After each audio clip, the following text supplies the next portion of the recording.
Alright, hey everybody, and welcome to another episode where I, Sohan Maheshwar, I interview people who work in voice. And today I have with me Hari Bojan, who is the CEO of Sirena Technologies. So tell me a bit about yourself, Hari, and what Sirena Technology does. Thank you very much for having me here, Sohan. So appreciate it.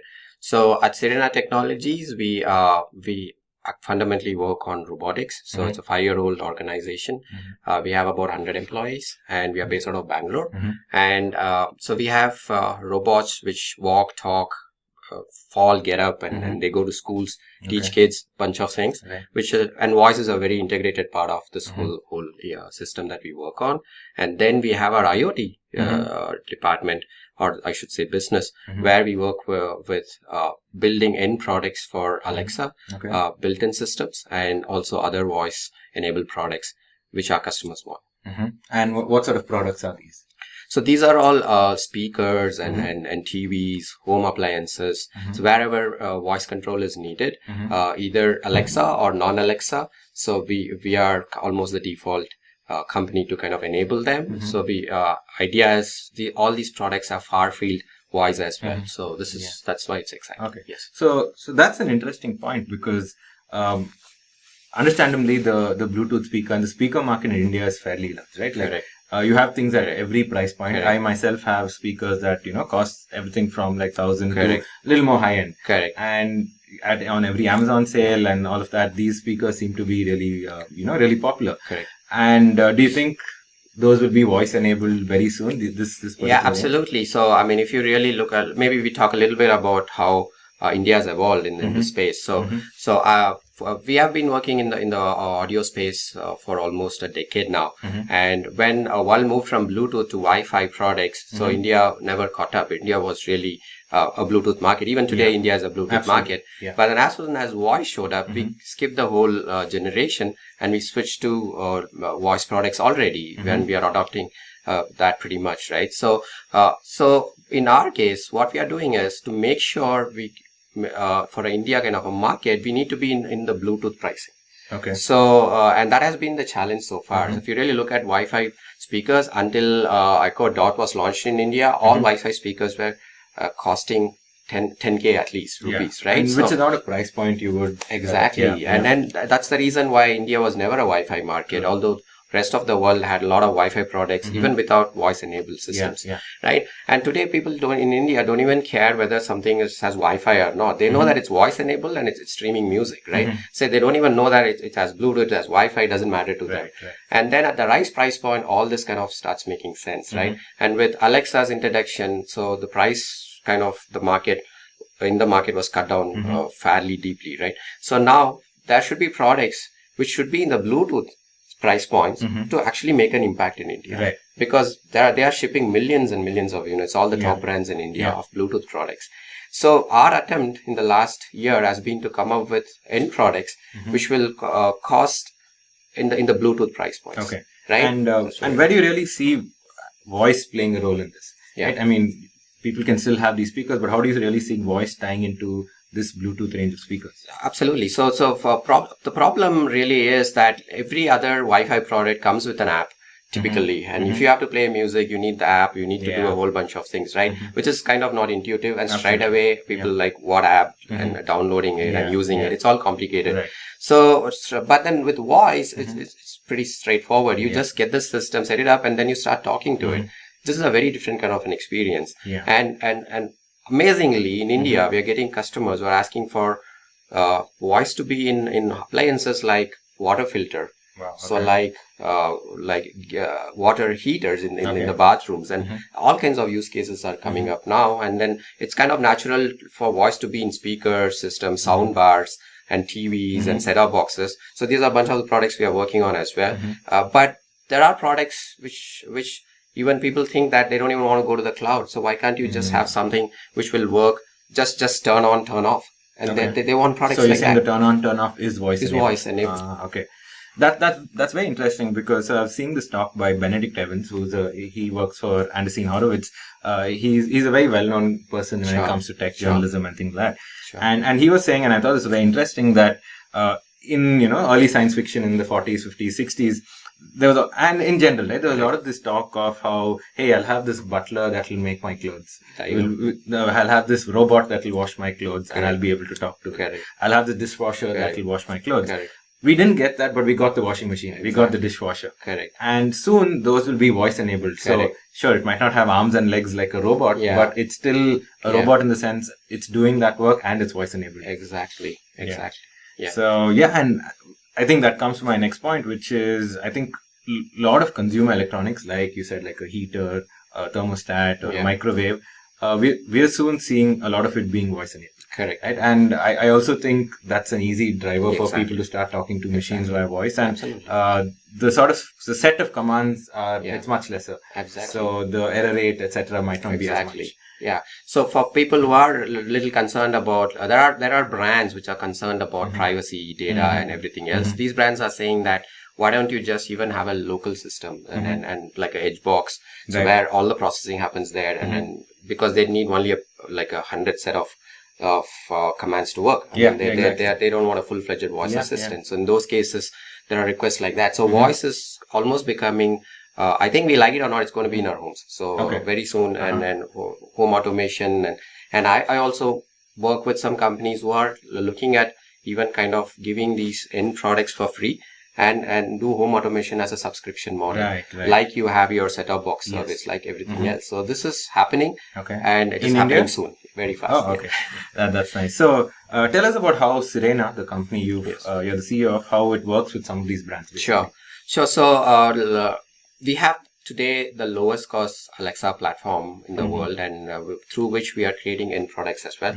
One of the biggest challenges of creating Alexa far field speaker is the fact that there's a lot of things in the far field technology, so which is not so well known in the industry. So we have kind of mastered that. So which means that now our speakers today, the low cost speakers, actually work from 100 feet away. You can be 100 feet away and still say, Alexa, tell me a joke or something, and then it responds. So, and we have demonstrated it to some of our customers, and they're super excited about it. And then finally, the price point, right? So there are a lot of Alexa platforms in the world, but then our price points are the lowest. And our focus is also so much that India right now that we are cutting through the Bluetooth space. So first time a Bluetooth speaker and a Alexa speaker will cost the same. So now, for the same price, you can go and buy a Bluetooth speaker or buy Wi-Fi Alexa far field speaker. So this is where it's kind of differentiated. Yeah, that's pretty interesting. And I allowed to talk a little bit about how some of this tech works, how you're getting 100 feet far field recognition. Yes, so we have exciting partners, so with whom we work on the front-end audio front-end technology. But the key to the whole thing is just not about hardware or software, but also the mechanical, how the system is put together. So and knowing a little bit about acoustics and everything else, we have some in-house experts who are good at knowing exactly how the system needs to be tuned. It's all about tuning the system. So something which works for 10, 20 feet. So we are able to take that and do all the modifications and fine tunings to really get it to work for 100 feet. And 100 feet is not even a requirement. So your homes are really like 10, 20 feet rooms. And but then still, that's the kind of performance we are able to deliver, right? Yeah, which is quite interesting because so I speak at conferences and do meetups fairly often, and there are people who are maybe not too familiar with the whole voice space. And a lot of people like, hey, why can't I just do this on my mobile? I have my mobile, I can just speak to it. And I think there are a bunch of other, things like a mobile is still a screen first device. But a mobile phone also doesn't give you far field recognition. Not really. Not at all. Not really. And it's the same reason why people still have cameras, why you can take all the pictures from your phone. I mean, the phone is a generic device. You stream music and then all of a sudden you get call and then like you don't know what is the next step. It's going to play, it's not going to play. Right? So a phone, I mean, of course, everything is supported on a phone. But the point is, the kind of experience a far field device gives in your home is mind blowing. You could be sitting in your couch talking to a system which is really at the other corner of the room, and you'll be able to do things, which is very exciting. Yeah, and I think from personal experience, I find myself wishing a lot more things in my house were voice enabled because I've gotten so used to speaking to my Alexa device.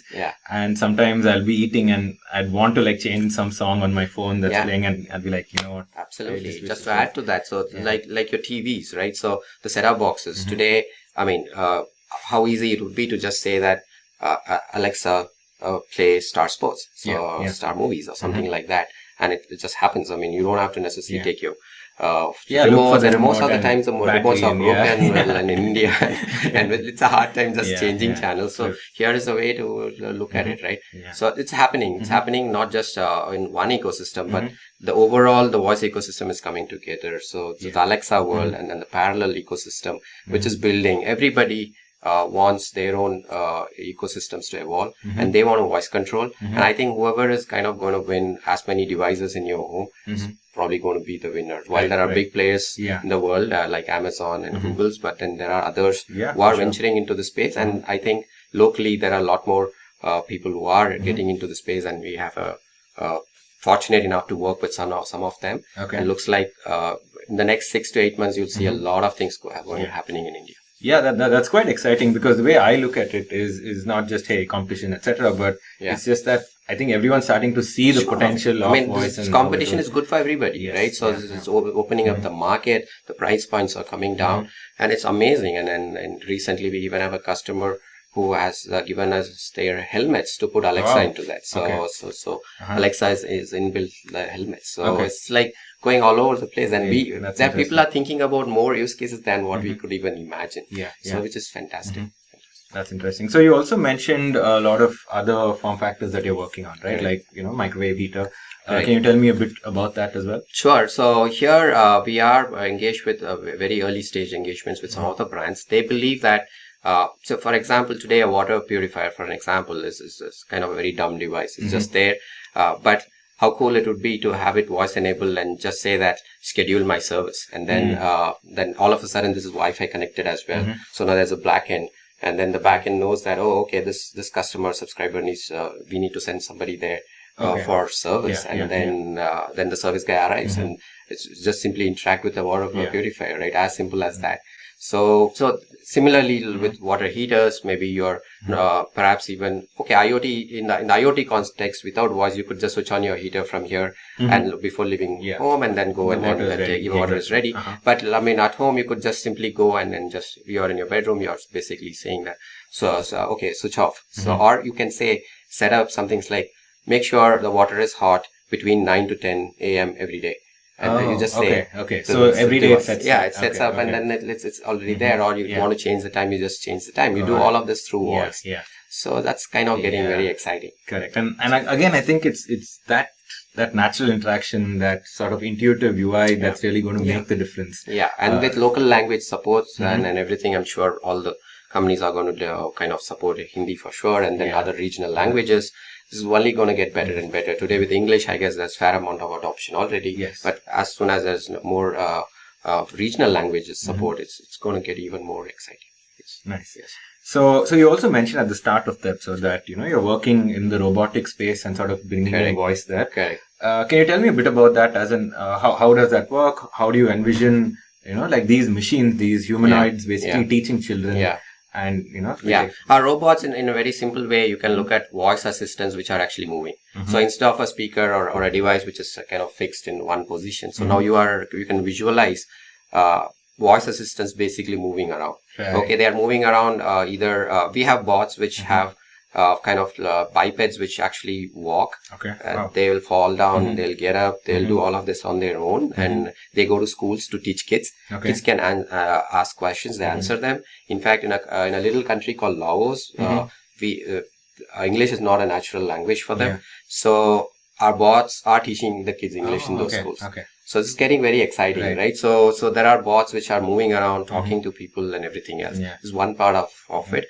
And the voice is essentially the core, right? End of the day, the interaction with the bot itself is voice. So we don't have apps, we don't do any of that. It's just sheer voice. And then it needs to understand their accents and their regional languages there. So it's getting like very exciting. That's so interesting because I don't know if you read the story, it was all over the news, but there's a small village called Varud, which is in Maharashtra. And there's a very heartwarming story of how this teacher wanted to teach his students English, and he didn't know what to do. And he basically bought an Echo Dot device. He, used a battery pack, set up an internet hotspot on his phone, and he bought a mannequin, like an actual lady's mannequin, and put the Alexa device in that so that his students could speak to it. And there's a little video of it.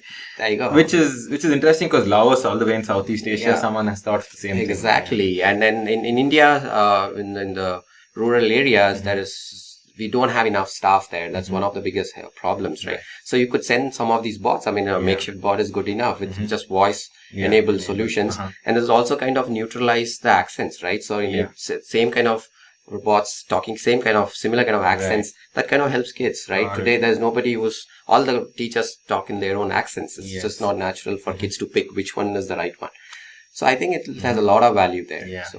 And from what little I've seen, I've met a lot of people who work on Alexa, work in voice, but also use Alexa at home. Correct. And their kids love Alexa. Yeah. And I think parents are also okay with their kids sort of using Alexa because it's not a screen where you're watching videos all day. I'm a parent myself. I know what you're saying. Like they get stuck to the screen forever. Yeah. And how does the learning work when it comes to voice, and the robots that you all are building?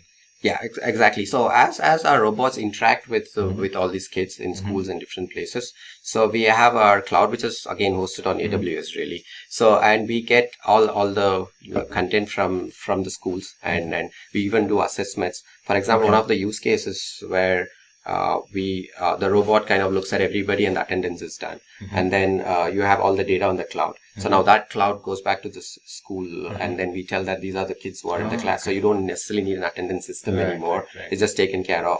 Right. And then in fact, one of the schools even asked us, can you do a teacher-less class with a robot?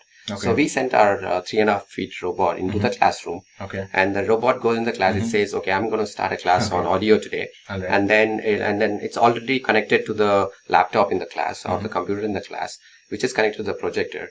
So it talks for a couple of minutes, opens up a YouTube video, and then the study continues there. Kids watch that. After 2 minutes of YouTube video, it stops and asks a question. Asks a question on the subject, and there are Android tablets on all the desks. So the answers show up. And when the kids choose, the robot straight away knows how many of them got it right. It says 50% of you did not get it. Okay, let me try to explain it in a different way. So now you are like looking at a much larger. So although we advise the school not to have only a robot in the class, you should need the human touch there. But this is the possibility because whatever is routine and mundane things, you don't necessarily need people to do that anymore. And I think that's what technology has been about, right? Sort of automating parts of our life that we can free up to actually think about, things that matter. Out of curiosity, how did the kids react to just having like a machine? So I guess initially they get very excited, but then to keep the excitement going is where I guess sustainability is where it is critical. So we see them very quickly losing interest, everything on how this goes about. But that's where we have as part of our content and everything that goes in, we also let kids actually program the bot. Now, kids in school actually write 10 lines of code, and they put it on the bot, basically saying that go turn this, say something to them, come back. All this is like, we give a tool where they can code. And then once they code it, and then it starts working. We make it exciting for them to not just... interactive. Yeah, exactly. And you build and you test and everything else. Don't get... that's the idea. That's interesting. Do you have settings for how strict the robot teacher can be also? Yell at these kids right now. Yell at the kids. Yeah, I know. I mean, I think it's a good idea. Good idea. Okay. So, I mean, we've spoken a bit about, the speaker market and where it's going and consumer electronics and where it's going. I think we have a fair understanding of where the market is right now. Right. So, what do you think the future sort of holds? I'm talking about something in the near future, in the next year, couple of years, but also say 10 years down. Sure. So I'm not too sure about 10 years, to be honest. I mean, it's 10 years back. I didn't even know that we'll be doing this interview. So the point is, I really don't know 10 years, but I can for sure talk about the next couple of years. We ourselves are working on solutions where you are moving beyond Wi-Fi. So there are use cases outside the home for all the voice-based solutions. So we are integrating 4G in the system, and then we have big customers signing up for that. So imagine a device which is 4G enabled now and voice enabled. So now you're basically carrying Alexa with you everywhere, for example. And in your car. So when you're in your car, it works through 4G. Of Alexa everywhere. Everywhere. You can say, Alexa, take me home. And then in your car. And then it tells you the driving directions as you reach home. And then at home, you just bring it in and it naturally works with your Wi-Fi system. So we see that the technology is evolving in that.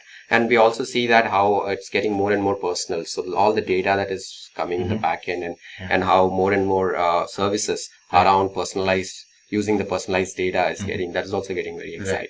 Yeah. So, I mean, from what you're telling me, it sort of reinforces this idea of like, ambient computing. Correct. And recently, even, what's his name? The Shark Tank guy. Yeah. His name is escaping me at the moment. Okay. Mark Cuban. Yeah. Oh my God. Mark Cuban. For who, he's the host of Shark Correct, Tank. He Shark owns Tank. the Dallas Mavericks. So when he said recently, there's no future that doesn't have, voice activation and Correct. ambient computing. Correct. Which is pretty much what you described, Exactly. right? You're in your car.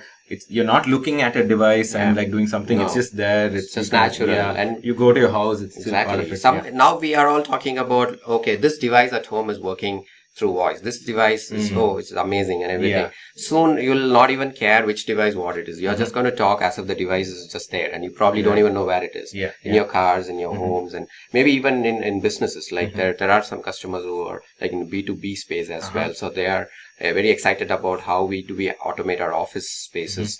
And for example, we have requests from customers who say, put a robot to manage our front desk. Oh, So, right. and they just kind of, everything is automated. Yeah, So yeah. there, and it receives the people, voice interaction again, completely. It identifies face recognition. Everything is automated. wow. Okay. For example, when I entered Amazon, I had to do all these bunch of things Right. here. Yeah. It'll all be automated. Got it. Face recognition. Next time it comes, okay, Harry, you can pass through. Yeah. So maybe it'll be easier. Just kidding. Yeah.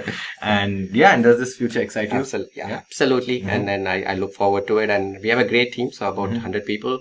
And this is what we do for a living. And then we are very excited about it. Yeah, I think the possibilities are endless. Well, on that note, Hari, thank you so much for being here. This was a really enlightening episode for me too. I don't know, one day maybe there'll be robots teaching us. Who knows? Absolutely. Thank you so much for being Thank here. you so much for having me here. So Cheers. appreciate it. Thank you.